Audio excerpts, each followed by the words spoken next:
C'est le matin du 6 juin, ça. Chez mes parents habitaient là. Comme chaque année à cette période, les souvenirs rejaillissent. André avait 18 ans lors du débarquement.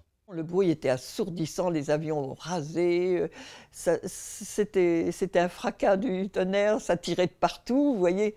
C'est quelque chose qu'on n'oublie pas, hein. Cette nuit-là, 13 000 parachutistes, le visage grimé pour ne pas être repérés, sont largués dans des conditions météo délicates. Il y avait des nuages, donc ça a été quand même compliqué pour les pilotes de pouvoir larguer là où c'était prévu. Il y avait du vent, donc ça a été, il y a eu la théorie dans les drop zones théoriques et puis il y a eu ce qui est arrivé en réalité.